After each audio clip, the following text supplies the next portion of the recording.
If you've been listening to this show for a while, you know we talk a lot about a different kind of leadership. One that doesn't require you to grind your way to the top, wear burnout like a badge of honor, or set yourself on fire for success. The type of leadership we talk about is one that's rooted in devotion, softness, spiritual discipline, and trust in your own inner knowing. Last week, we started a conversation around Saturn's energy.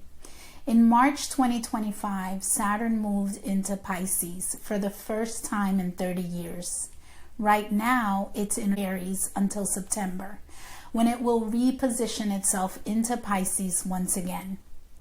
If you haven't listened to last week's episode, you may want to circle back to get the rundown on how Saturn's placements in Pisces and Aries is impacting us in a general sense.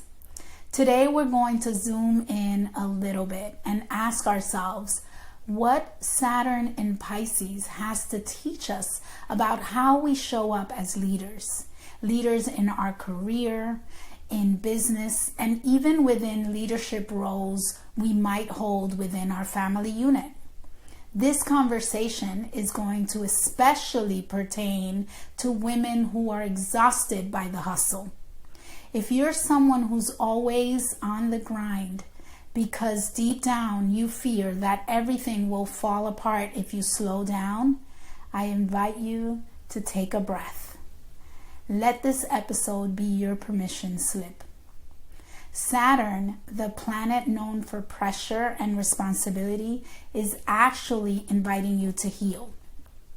Even in this period where Saturn is in Aries, which is all about fire, we're still feeling a lot of the overall trends and shifts of Saturn's return into Pisces. Especially if you're a sensitive, intuitive, high-achieving woman, this transit has been stirring a lot in our emotional bodies. Some of the things I'm seeing with my clients and some of the things I feel myself are things like emotional sensitivity that feels overwhelming, old grief surfacing out of nowhere, a foggy, tired, kind of sucking our energy, a quiet inner knowing something bigger is trying to emerge. Saturn in Pisces is like trying to build a home on the ocean floor.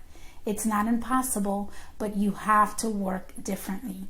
You can't force it. You can't hammer it into place. You have to feel your way through it.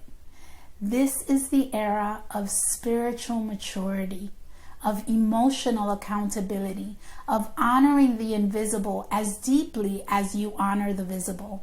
And that changes how we lead. Here's the shift I want to invite you into today.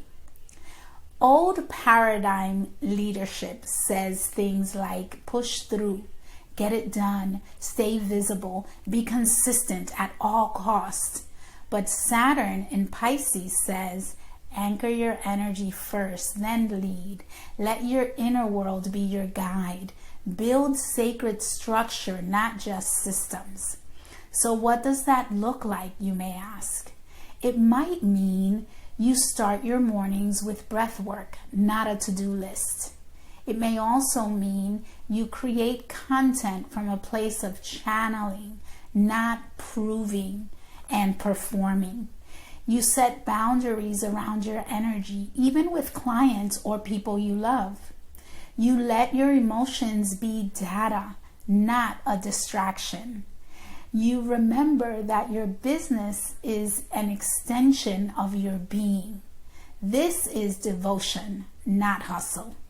And Saturn in Pisces wants you to take your devotion seriously. It wants you to create the container that allows your magic to be sustainable. Because as a powerful and potent gift, if you don't have structure to hold them, they'll scatter. This is where spiritual discipline comes in. Not in a dogmatic, rigid way, but in a deeply sacred, feminine, embodied way. So ask yourself, What daily practices help me feel connected to myself and to Source? You can replace Source with God, the divine, the universe, whatever feels right for you. You can also ask, where am I leaking energy and what boundaries need to be clarified? Or am I prioritizing consistency over alignment?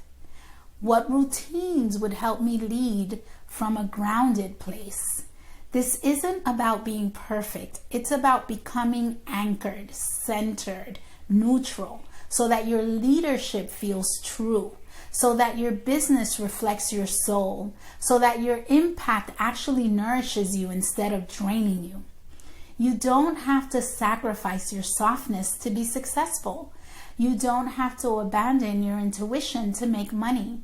You don't have to hustle your way into alignment. You can lead from your spirit. You can serve from your overflow.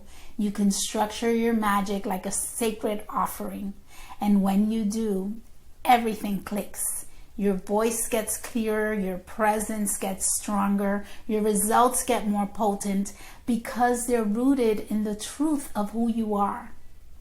So, if you've been in a season of pause, retreat, or re-evaluation, it's okay. That's not laziness, it's leadership. The kind of leadership that lasts, that's sustainable. The kind that's built on truth, not adrenaline. Let yourself soften. Let yourself be led. Let your devotion be enough. I'll see you next week, where we'll talk about Saturn's in Aries and how it's asking you to reclaim your power, initiate your next chapter, and trust your voice like never before. And don't forget, if you want weekly messages that keep you connected to your spiritual path and help you stay in your power no matter what life throws at you, sign up for my free email list. I'll drop the link in the notes. Sending you so much love. Mwah.